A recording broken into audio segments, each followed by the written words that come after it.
UNAM, FES Cuautitlán.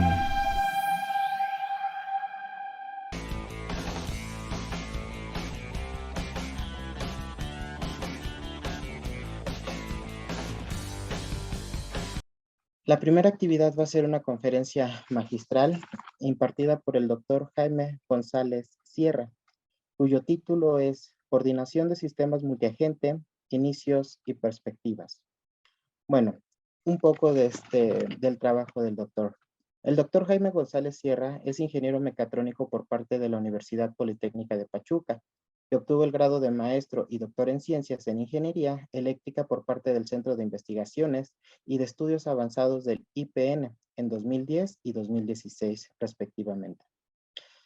Ha trabajado como docente en diferentes instituciones de educación superior, como la Universidad Politécnica de Pachuca y el Instituto Tecnológico de La Laguna. Además, ha publicado más de 15 artículos en congresos internacionales, más de 20 artículos en congresos nacionales, 14 artículos en revistas JCR y dirigido 6 temas de maestría a la fecha. Actualmente es profesor investigador de la Unidad Profesional Interdisciplinaria de Ingeniería Campus Hidalgo del IPN, adscrito al programa de Ingeniería Mecatrónica y pertenece al Sistema Nacional de Investigadores Nivel 1. Por favor, doctor Jaime, tiene la palabra completamente y puede comenzar su conferencia.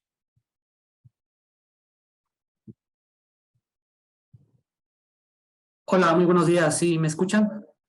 Fuerte y claro, sí. Perfecto. Bueno, para mí es un placer, es un honor estar con ustedes hoy en este Congreso Internacional. Espero que la plática que les voy a dar a ustedes jóvenes sea de su interés, sea de su agrado y despierten ustedes el interés de estudiar un posgrado en cualquier área que ustedes deseen. También quiero agradecer a mi amigo y colega, el doctor Dalí, por hacerme la invitación, ya que sin él, bueno, no estaría el día de hoy con ustedes. Me voy a permitir compartir mi pantalla. Y me dicen, por favor, si ya la pueden visualizar. Sí, ya la estamos viendo. Bien, perfecto. Bueno, como les comentaba, les voy a hablar un poquito un poco de lo que yo sé sobre el área de sistemas multiagente, que es algo en lo que he estado trabajando en un poquito más de 10 años desde mi tema de tesis de maestría. Y cabe destacar que esta área en México, mi asesor, el doctor Eduardo Aranda, fue pionero en el estudio de sistemas multiagente. Por lo tanto, bueno, al ser alumno de él, me considero también pionero en el estudio de esta área. Bueno, ya mencionaron un poquito de lo que, de mi trayectoria. Solamente quisiera mencionar que el camino que he pasado hasta estar donde estoy en estos momentos ha sido un camino muy empedrado. Sin embargo, con trabajo, con dedicación y sobre todo con responsabilidad en las tareas que se me han asignado, he podido llegar hasta donde estoy el día de hoy. Y bueno, ya entrando un poquito más en materia, yo creo que la pregunta que nos hacemos para abordar este tema es, bueno, ¿qué es un sistema multiagente? Y para definir esto, primero habría que definir qué es un agente. Para serles sincero, cuando a mí me hablan de agente, lo primero que se me viene a la mente es el agente 007, ¿no? Muy conocido por su literatura y sobre todo más por las películas del agente James Bond. Si nos vamos nosotros a la definición de la RAE, bueno, un agente es una entidad que es capaz de interactuar con su ambiente. Y entonces, en un sentido amplio de la palabra, pues resulta que el agente 007, pues sí, es un agente, ya que interactúa con las mujeres bonitas, interactúa con los gadgets que le preparan, interactúa con los maleantes en turno. Sin embargo, también dentro de esta definición entra un robot, ya sea un robot manipulador, robot, robot manual, robot terrestre, robot aéreo, etc. En ese sentido, también un software puede ser un agente, así como cualquier animal, insecto, bicho que se encuentra en nuestro entorno. Y ya que está ahorita de moda, por supuesto, el coronavirus es un agente, y al igual que todas nuestras células que conforman nuestro cuerpo, también son un agente. Entonces, ya dada la definición de agente, podemos definir lo que es un sistema multiagente, que no es más que el conjunto de agentes que van a interactuar entre sí y su ambiente para lograr un objetivo en común. Y todo esto está basado en la naturaleza. Aquí les presento varias imágenes, donde bueno, tenemos una parvada de aves, la colmena de abejas, un banco de peces, un hormiguero. Okay, todos estos animales, insectos, aves, potencializan sus capacidades y sus habilidades para lograr un objetivo en común. Y entonces, un sistema multiagente de robots móviles es el conjunto de robots no tripulados, eso es muy importante, que pueden ser terrestres, aéreos o acuáticos, los cuales se van a coordinar entre sí para lograr un objetivo. En ese sentido, bueno, aquí tenemos varias imágenes. En esta tenemos robots terrestres móviles. En este tenemos dos agentes homogéneos que tienen las mismas capacidades y habilidades, y tenemos otro agente que tiene otras capacidades y otras habilidades, y en conjunto van a realizar una tarea. En esta imagen, por ejemplo, ya tenemos también un sistema multiagente heterogéneo, porque tenemos agentes aéreos, en este caso quadrotors, que le están dando información a los agentes terrestres para decirles hacia dónde se tienen que mover. Bien, entonces, ya dadas las definiciones con lo que nosotros vamos a trabajar, la siguiente pregunta que surge es, ¿por qué estudiar los sistemas multiagente? Bueno, y todo surge de la necesidad de imitar el comportamiento de los seres vivos que se encuentran en nuestro entorno, en nuestra naturaleza. En ese sentido, me gusta poner estos dos videos. En el primero, que estamos visualizando, es un banco de peces. Este banco de peces, lo interesante es que cada pez es un agente y solamente conoce información local de sus vecinos, no necesita o no conoce lo que está haciendo su compañero que está al otro extremo. Y entonces ellos se juntan con la idea de no ser presas de sus depredadores. Entonces, de esta manera, potencializan sus capacidades y sus habilidades para evitar ser comidos por sus depredadores. Algo muy similar, por ejemplo, tenemos este video, que es una parvada de aves, que forman figuras espectaculares a nuestro ojo humano, y lo interesante aquí es que lo mismo, o sea, un ave solamente conoce información local de sus alrededores, no conoce la información de su otro compañero que está hasta el otro extremo. Y entonces ellos se están moviendo con información local y no chocan entre ellos. ¿Okay? Entonces de ahí surge la necesidad de imitar este comportamiento a través de sistemas multiagentes robóticos. Y entonces, ¿qué es lo que pasa? Nosotros, en lugar de tener un problema muy grande y muy general, descomponemos ese problema en varios problemas sencillos. Y entonces, cada agente va a resolver ese problema sencillo, lo que a la par va a llevar a la resolución de todo el problema general. Una de las ventajas de este tipo de sistemas es que es flexible. Eso quiere decir que resulta sencillo quitar o agregar agentes y el resultado tiene que seguir siendo el mismo. Y es descentralizado. Eso viene muy ligado a la idea de que solo un agente conoce información de sus vecinos. ¿Ok? Bien. Las aplicaciones de los sistemas multiagente.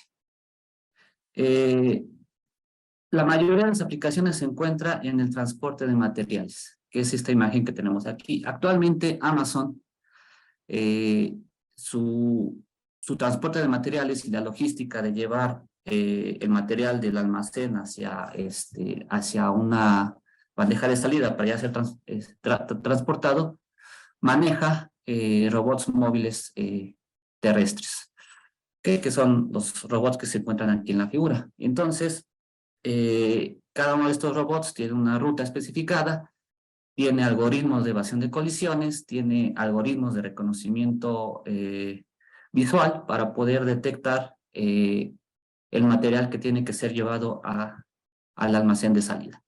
Okay. Otra aplicación es la búsqueda y rescate, vigilancia, por supuesto labores de limpieza, como por ejemplo el iRobot, que es el robot que sirve para aspirar.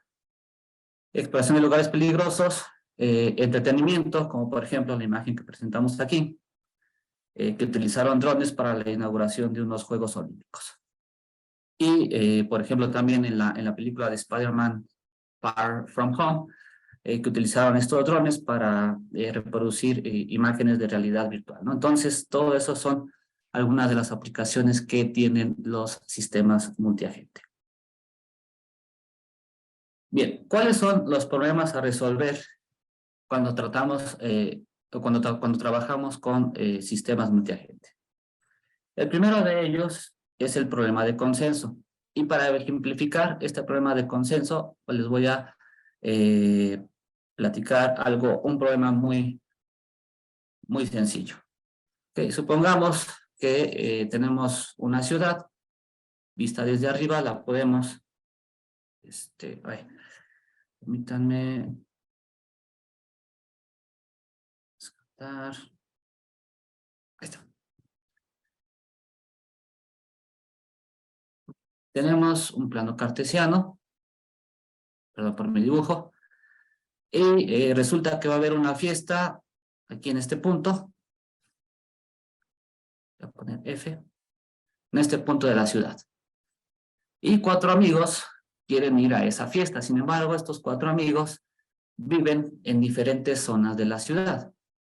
Por ejemplo, por acá vive Betty, por acá vive Juan, por este lado vive Alfredo y por aquí vive Carla. Okay, pues resulta que solamente Betty es la que tiene carro. Entonces, para ella le resultaría un gasto en gasolina, en tiempo, pasar a la casa de cada uno de sus amigos para que todos puedan ir a la fiesta. Y entonces, para ahorrar tiempo, dinero y gasolina, pues hacen un consenso, llegan a un mutuo acuerdo de dónde se deben de ver. Y entonces, a lo mejor, el lugar que les queda a todos para verse es aquí, en este punto. ¿Ok? Y entonces, ese es el problema de consenso. Llegar a un acuerdo para verse en un lugar y de ahí moverse todos a la fiesta. Ese es a palabras llanas lo que significa el problema de consenso. Posteriormente tenemos el control de formación. ¿Ok? Ahora, para ejemplificar esto, igual tenemos un plano cartesiano. Por supuesto, estas ideas se pueden extender a un plano de 3 dimensiones, a un espacio de 3 dimensiones, perdón. Entonces, bueno, tú tienes agentes dispersos, por ejemplo, por aquí, en un plano, bueno, en un espacio. Entonces, tú quieres que esos agentes, los voy a llamar R1, R2, R3, R4 y R5, quieres que esos agentes te formen una figura geométrica, por ejemplo, que lleguen a establecerse aquí y formen, en este caso, los vértices de un pentágono. ¿Ok? O quieres que formen todos una línea recta, ¿ok? Con una cierta pendiente, ¿no? Entonces, eso es el control de formación, que los agentes lleguen a una posición deseada y estos formen una figura geométrica. Posteriormente, el siguiente problema es el control de mancha. Bueno, una vez que ya tus agentes formaron una figura geométrica, un patrón geométrico, bueno, tú quieres que sigan una trayectoria deseada, ¿no? Es decir, que se muevan hacia un lado o hacia el otro. Posteriormente, la circunnavegación. Este problema consiste en un grupo de agentes localicen un objetivo y estén dándole vueltas alrededor de este objetivo. Y la aplicación de este problema es la vigilancia. Otro problema es el de confinamiento, donde a grandes rasgos tú tienes un grupo de agentes, agentes externos o líderes. Estos agentes te forman, por ejemplo, los vértices de una figura, y dentro de esa figura o de esa área, tú tienes otros agentes que se le conocen como seguidores. Entonces, estos agentes que se encuentran dentro del área de los agentes líderes deben de permanecer siempre dentro de esa área. ¿Okay? Ese es el problema de confinamiento. Y por supuesto, todo esto que les acabo de platicar se tiene que realizar con una evasión de colisiones. ¿Okay? Entonces, esos serían los problemas a resolver utilizando los sistemas multiagente. ¿Cuáles son las herramientas matemáticas que se necesitan conocer para trabajar en esta área? Bueno, aquí les enmarqué en rojo la teoría de grafos. ¿Okay? Esta teoría de grafos, ya que nos ayuda a modelar la comunicación de un agente con respecto a otro. Y el grafos tiene mucha repercusión en el álgebra lineal. Entonces, hay que saber teoría de grafos, álgebra lineal, por supuesto. Utilizamos algo que se conoce como teoría de Lyapunov para determinar si nuestros agentes van a realizar la tarea que nosotros estamos requiriendo.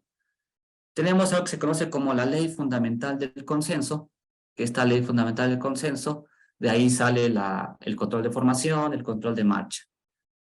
Para la evasión de colisiones utilizamos un enfoque que se conoce como campos vectoriales repulsivos, es decir, en lugar de tener un sensor que nos mida o que nos dé información de que si vamos a chocar o no, matemáticamente proponemos esta metodología y podemos determinar que los agentes no vayan a colisionar. Por supuesto, hay que tener buenas bases de sistemas lineales y no lineales, la programación en lo que ustedes quieran, Python, bueno, está de moda Python, pero bueno, la programación en C, C++, en MATLAB, etcétera.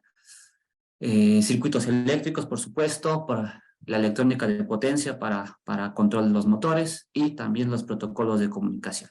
Entonces, a grandes rasgos, las herramientas matemáticas que uno como ingeniero debería de conocer para poder trabajar en el área de sistemas multiagente.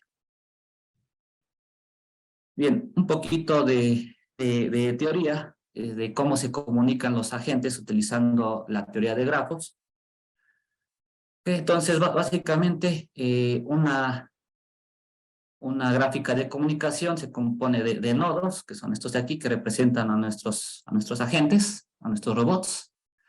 Se compone de arcos que nos indican de dónde a dónde fluye la información, es decir, la información fluye de R2 a R1. De Rn a R1. ¿Okay? Y estas etiquetas C que nos van a indicar la posición relativa de un agente con respecto a otro. Entonces, dentro de la teoría de grafos existen varias gráficas que son de interés hacia los investigadores. Por ejemplo, esta gráfica de perseguimiento se conoce como de perseguimiento cíclico. ¿Por qué? Porque el R1 conoce información del R2, el R2 del R3 y así sucesivamente. Y se cierra de tal manera que el robot enésimo conoce información del robot 1. Otra gráfica muy utilizada es la gráfica centrada en el líder. Tenemos un robot líder y todos los demás son seguidores. ¿Okay? El robot líder le envía información a los demás seguidores. Tenemos la gráfica de líder-seguidor, donde tenemos un líder, este líder le envía información al seguidor N-1, el N-1 le envía información al N-2 y así sucesivamente. El robot 2 le envía información al robot 1. Y por supuesto tenemos una gráfica mixta, donde si se dan cuenta, aquí ya tenemos nuestros arcos o nuestras flechas en doble sentido que nos indican que estos dos robots, por ejemplo, están compartiendo información. Por supuesto, lo que uno busca como investigador es que la gráfica de formación o de comunicación requiera el mínimo de información. ¿Ok? Porque si requiere el mínimo de información, tú requieres menos procesamiento de cómputo. Si tú logras hacer que con el mínimo de información tus agentes hagan lo que tú quieras, entonces resulta que lo que estás haciendo es adecuado. Bien, entonces, un poquito de matemáticas. Esto es muy sencillo, una gráfica de formación que tenemos aquí. En este caso tenemos 4 agentes. De manera matricial se representa por esta matriz que se conoce como laplaciana. En la diagonal indicamos cuántos robots se están comunicando con ese robot. Por ejemplo, fíjense, el robot 1 recibe información del 3 y del 2, es decir, recibe información de 2 robots, por eso aquí aparece el 2. Okay, aquí este 1 corresponde al robot 2, es decir, el robot 2 solamente recibe información del robot 1. Y aquí aparecen estos -1, quiere decir que son de los robots de quienes reciben información. En ese sentido, el robot 1 recibe información del 2, aquí está, la columna 2, y la columna 3 quiere decir que está recibiendo información del robot 3. ¿Okay? Entonces, a partir de esta matriz, nosotros podemos determinar cómo está dada esta gráfica de formación. Bien.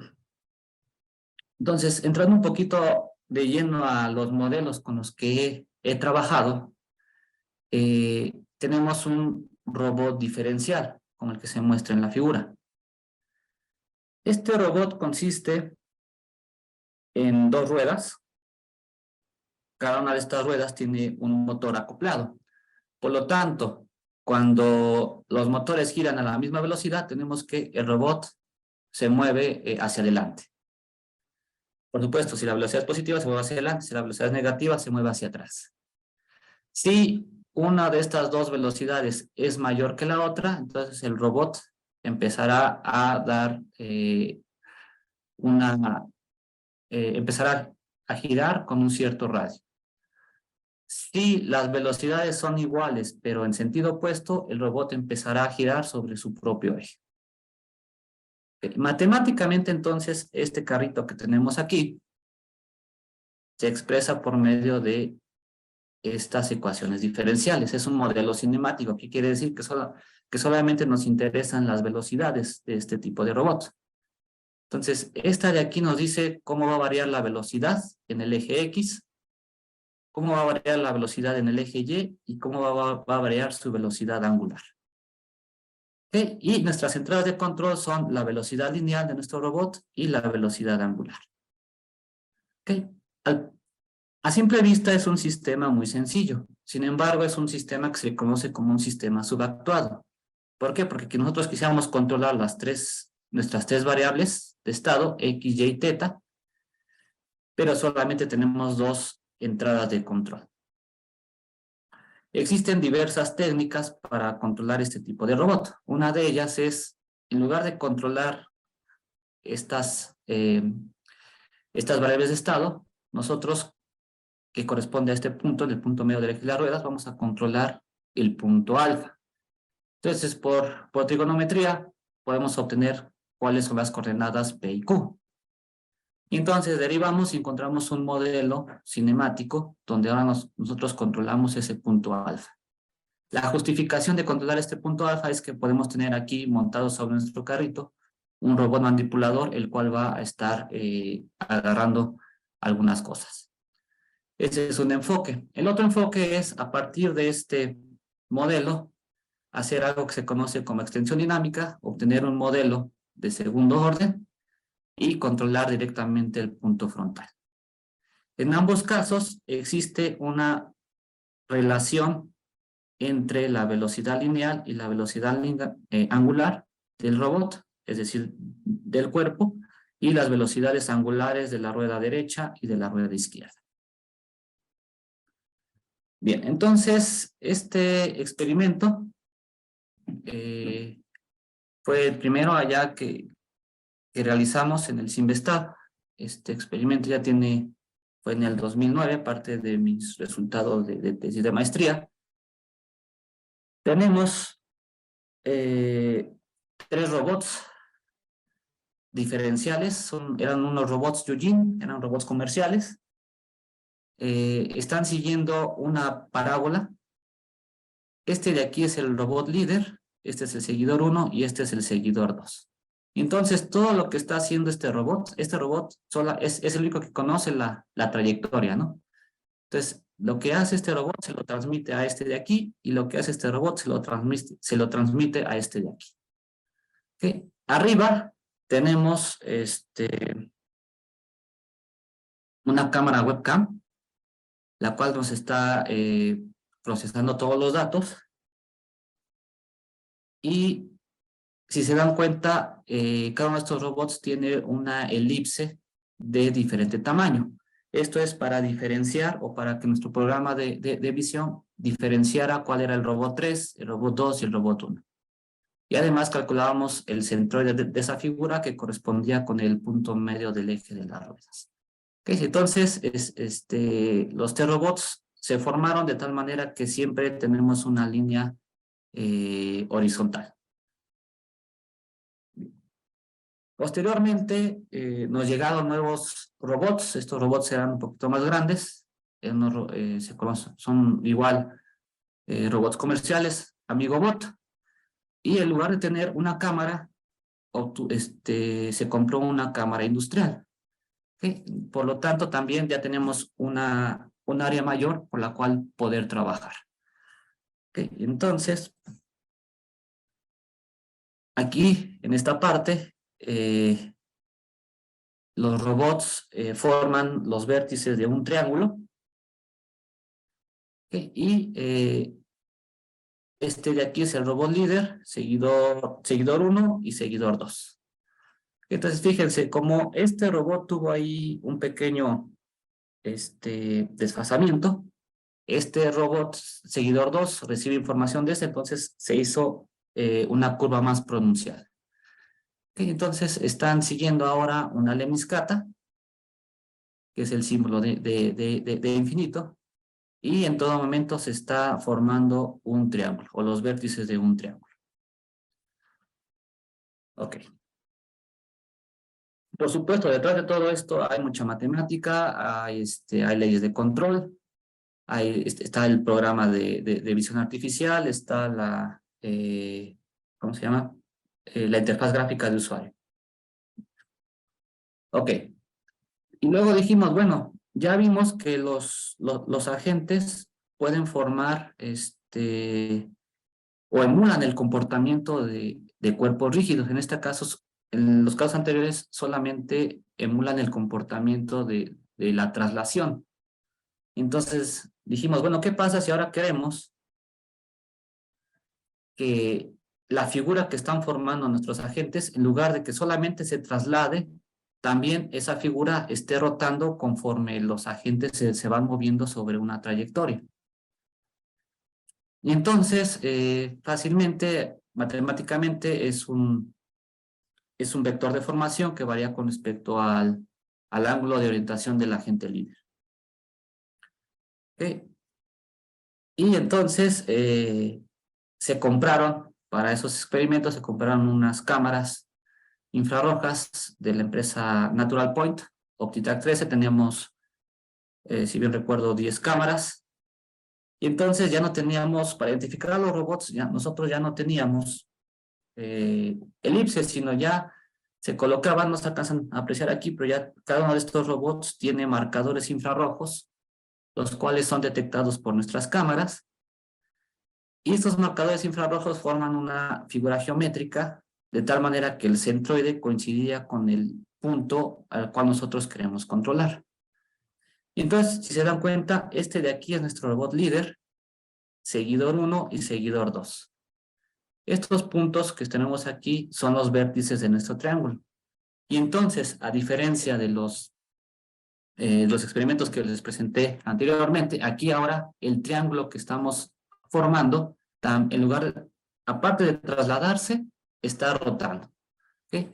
Y se llegó a la conclusión que un sistema multiagente puede emular el comportamiento de estructuras rígidas, tanto de traslación como de rotación. Bien. Y bueno, dijimos, si ya tenemos eso, sería interesante determinar si es posible que este sistema multiagente pueda emular el comportamiento de sistemas que se conocen como N-trailer. Y este sistema trailer son como los trailers que nosotros podemos ver en la carretera. Matemáticamente podemos diferenciar dos tipos de trailers. Un trailer estándar, que tenemos aquí en la figura, donde la conexión entre el tractor y el trailer se da aquí en este punto. La conexión entre el segundo tráiler y el primer tráiler se da en este punto. Y el tráiler general, donde esa conexión se hace fuera de ese punto, como lo podemos apreciar aquí en la figura. Y entonces, a partir de esta figura podemos obtener que este vector de formación que nos va a permitir a nosotros emular el comportamiento de este tipo de sistemas físicos está dada por esta expresión. Y lo interesante de aquí, de este tipo de sistemas, es que un tráiler estándar presenta el fenómeno de sobreviraje. ¿Esto qué quiere decir? Ustedes han visto cuando un tráiler va a dar la vuelta, este tráiler se tiene que abrir. ¿Por qué? Porque si no lo hace, su caja o su tráiler puede chocar con el acotamiento o con alguna banqueta o alguna banqueta. Y entonces a ese efecto se le llama sobreviraje. Por otra parte, en un tráiler general, ese efecto se le conoce como subviraje. Y bueno, desarrollamos toda la teoría y al final obtuvimos este experimento. Okay. El robot de aquí, tenemos el líder, es el tractor, tenemos el tráiler 1 y el tráiler 2. Okay. La trayectoria que nosotros consideramos en zona lemniscata, entonces, conforme el tractor se va moviendo, los trailers van siguiendo al tractor. Y se llegó a la conclusión y se demostró que este sistema multiagente emula el comportamiento de un sistema, de un tráiler físico. Okay. Y entonces yo les hablaba anteriormente de que se presenta el efecto de sobreviraje. Entonces dijimos, ¿cómo podemos eliminar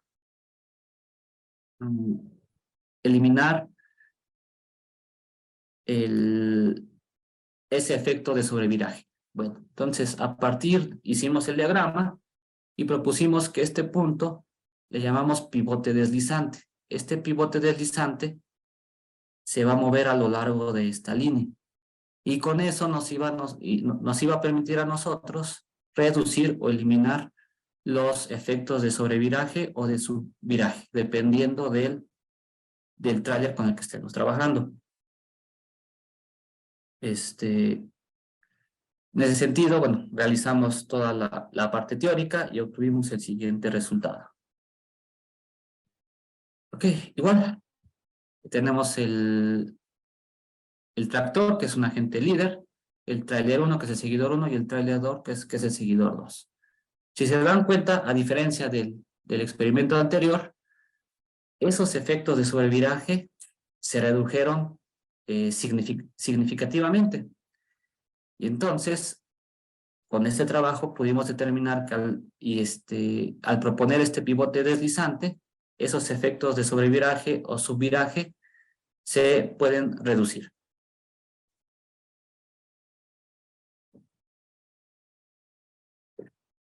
Y es muy claro en este experimento y en el anterior experimento. Bien. Después, si se dan cuenta, todos los anteriores experimentos no se abordaba el tema de evasión de colisiones. Y, bueno, empezamos a trabajar con la metodología de campos vectoriales repulsivos y llegamos al siguiente experimento. Tenemos un obstáculo y este obstáculo tiene un radio D. Entonces, este robot es el robot líder y este es el robot seguidor. Cuando el robot seguidor entra en la zona del obstáculo, lo detecta y empieza la maniobra de evasión. Y entonces, es interesante, aquí voy a regresar.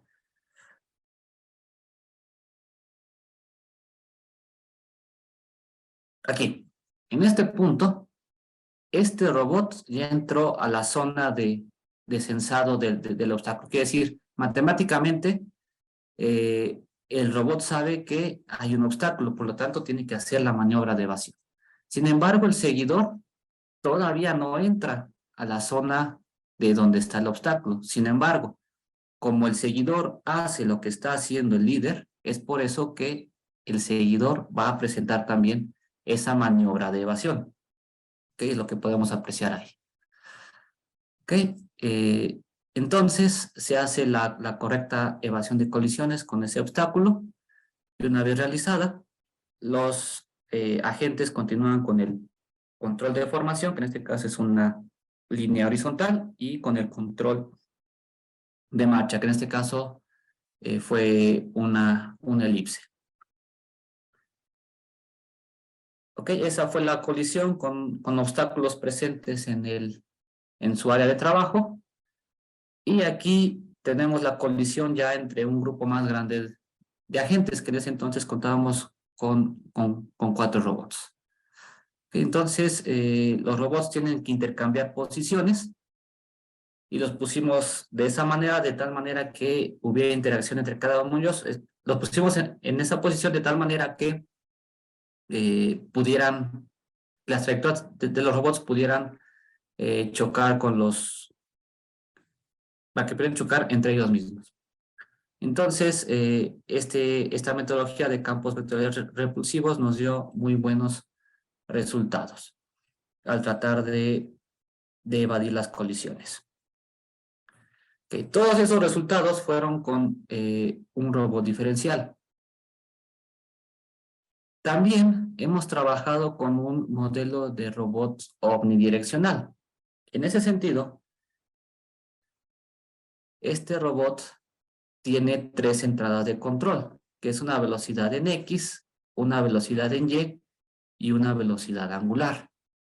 Y la gran ventaja de este tipo de robots es que se pueden desplazar en cualquier dirección sin tener que orientarse. Es decir, si nosotros le damos una velocidad hacia acá, se va a poder mover hacia esa dirección, o si le damos la dirección inmediata hacia acá, se va a poder mover en esa dirección. Y su modelo matemático es el que tenemos representado en esta ecuación. Es una matriz de rotación y aquí están nuestras entradas de control.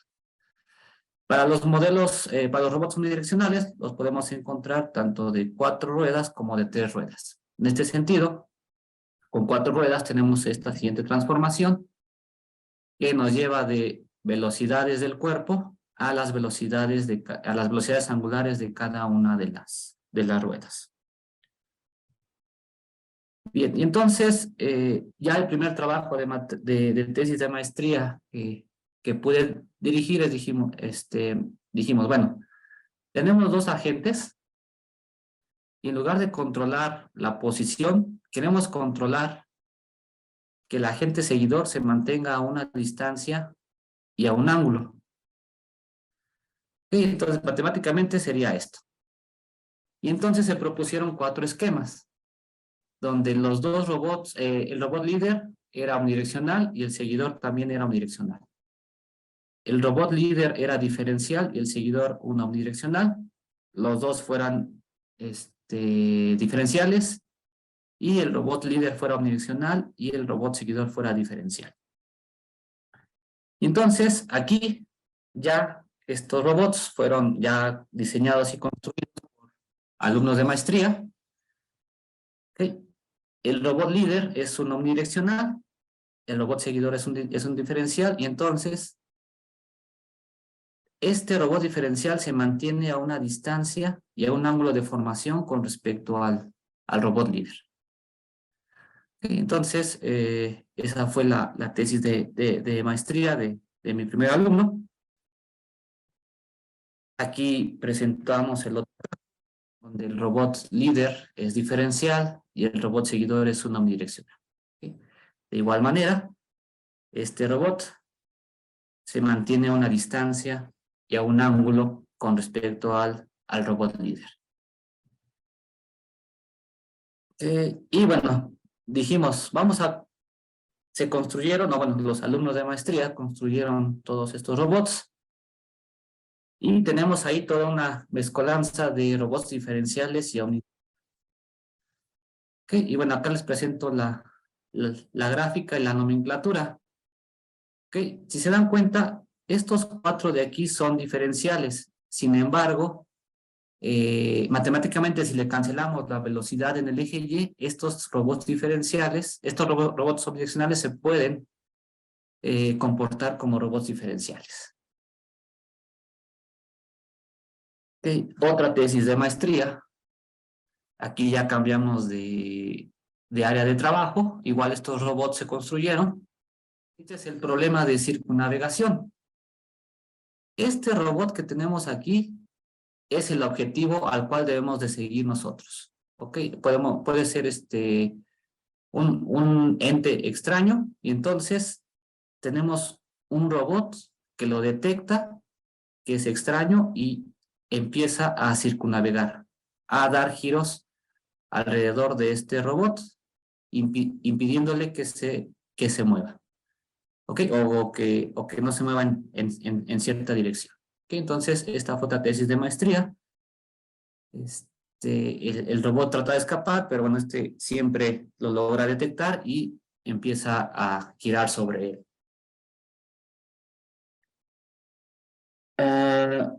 Después dijimos, bueno, vamos a trabajar con robots terrestres y robots aéreos. Entonces, ya empezamos a trabajar con quadrotors.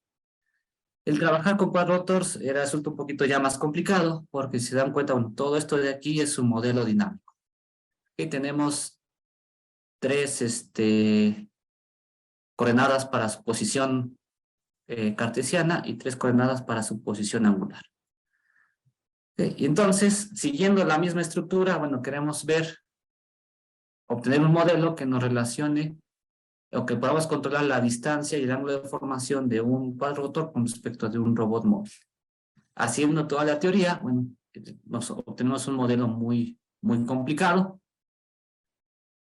Y bueno, se lograron obtener estos resultados. Aquí cabe destacar que el robot omnidireccional es un robot virtual, porque en ese entonces no contábamos con ese robot, pero aquí ya tenemos un quad que se está manteniendo a una distancia y a un ángulo de formación con respecto a un robot omnidireccional.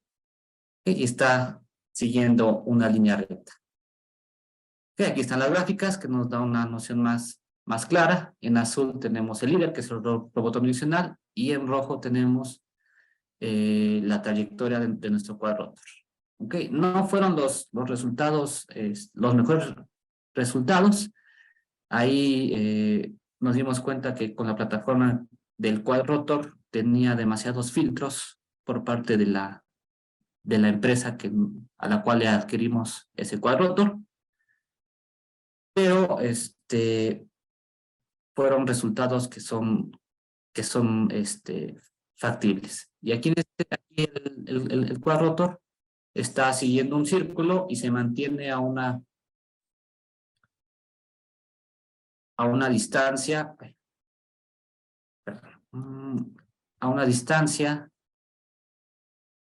y a un ángulo de orientación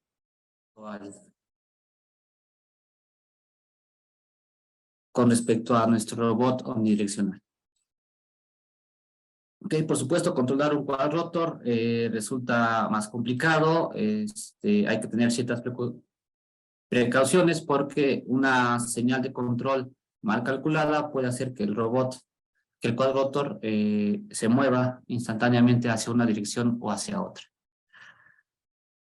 Y bueno, aquí están las gráficas. Podemos ver que los resultados no son los mejores. Aquí está el círculo que está tratando de seguir nuestro quadrotor. un trabajo más reciente en colaboración con la Universidad Iberoamericana y la Universidad Católica del Uruguay. Nosotros propusimos ahora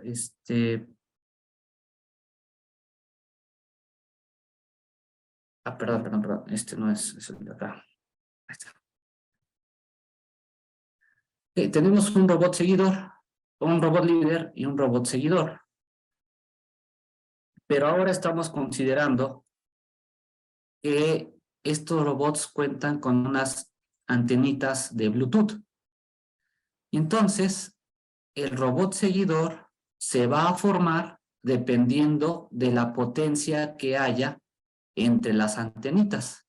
Tenemos ahí una expresión matemática que nos relaciona la potencia transmitida por las antenitas y la distancia entre los robots. Entonces, si nosotros queremos que la potencia entre estas antenitas sea constante, podemos ver que mientras el robot líder se está moviendo en esta dirección, el robot seguidor se tiene que alejar. ¿Ok? Ahí ya no estamos haciendo control de distancia, control de posición, y ya estamos haciendo control de potencia. Conforme este robot se está moviendo en esta dirección, resulta que para que la potencia se mantenga igual, el robot seguidor se tiene que acercar. Entonces, este fue un trabajo, como les comento, en colaboración con la Universidad Iberoamericana y la Universidad Católica del Uruguay. Y bueno, estos robots ya se han ido mejorando. Los alumnos de maestría que llegan han ido mejorando la construcción de los robots. Doctor, tenemos 5 minutos, por favor. Sí.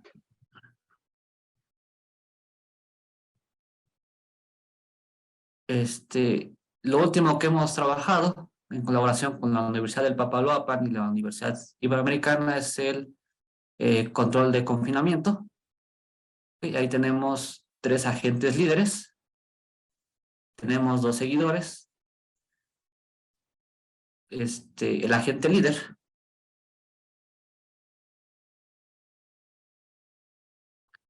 está siguiendo una trayectoria, los otros 2 líderes mantienen la formación de un triángulo, y los 2 agentes seguidores no deben de salir de esa área que están formando los agentes líderes. Y la resolución del problema de confinamiento se usa básicamente para, por ejemplo, el traslado de residuos peligrosos, ¿ok? Que estos 2 robots estén cargando con algún residuo peligroso, y es importante que no salgan del área, el área dada por los robots líderes.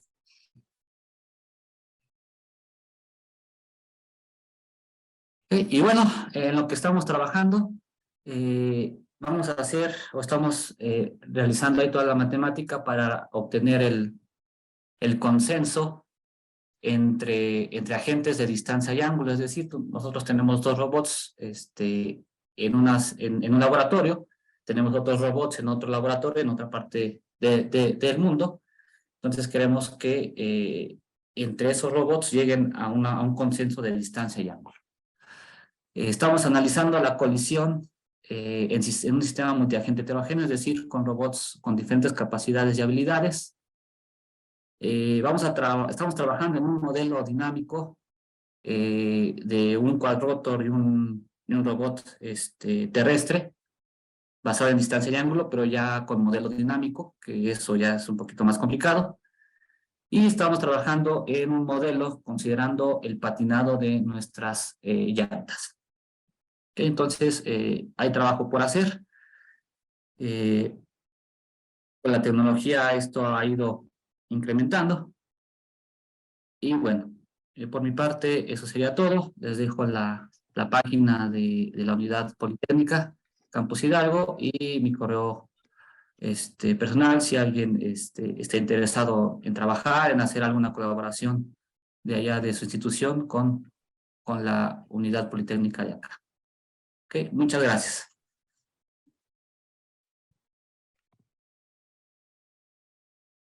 Muchas gracias, doctor. Bastante interesante su presentación.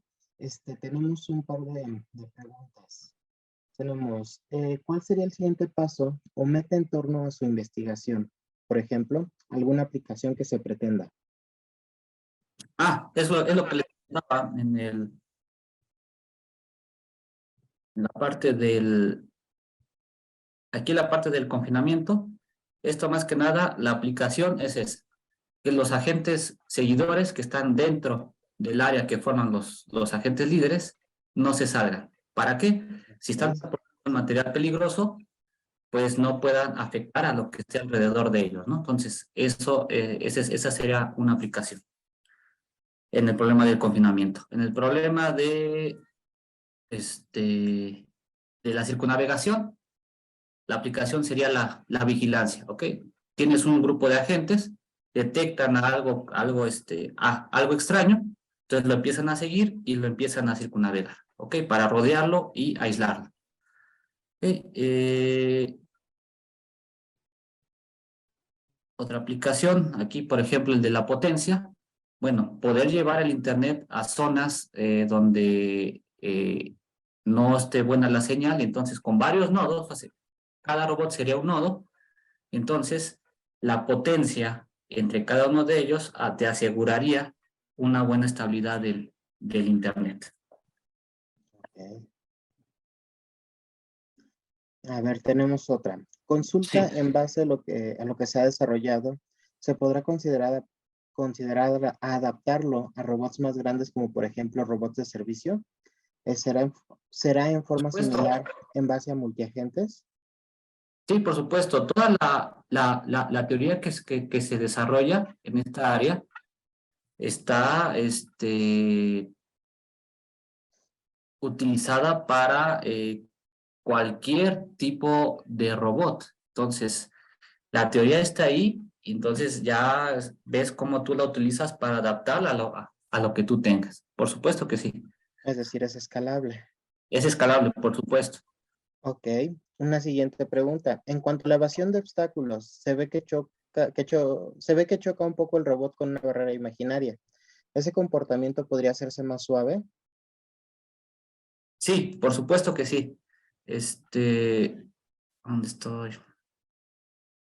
Aquí, me imagino que en ese video. Sí, chocan, o bueno, no es que choquen, sino que entran dentro del radio o de un círculo, el cual nosotros establecimos del obstáculo. Se ve que el comportamiento es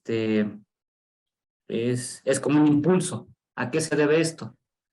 A cómo está definida nuestra parte matemática del campo vectorial repulsivo.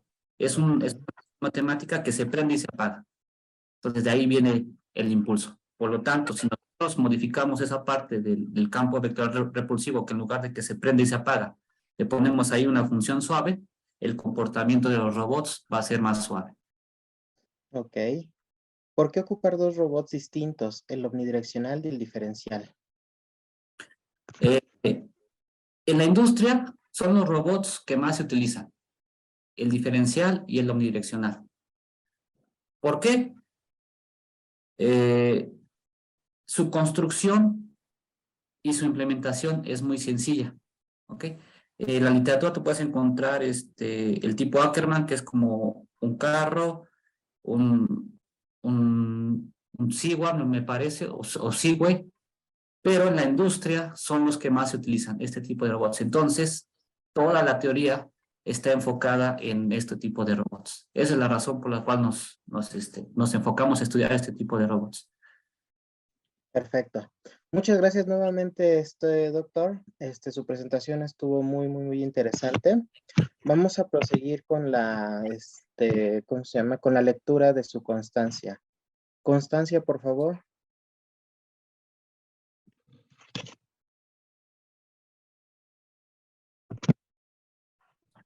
Ok.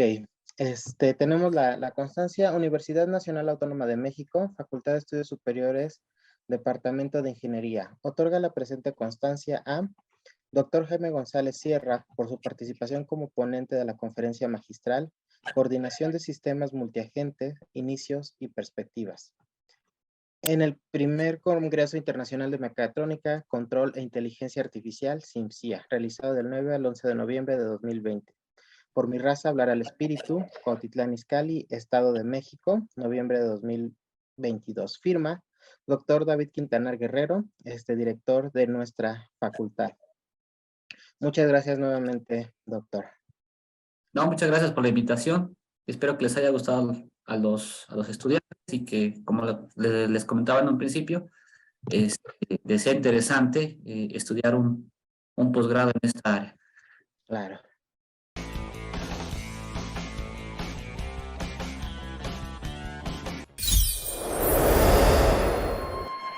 UNAM, FES Cuautitlán.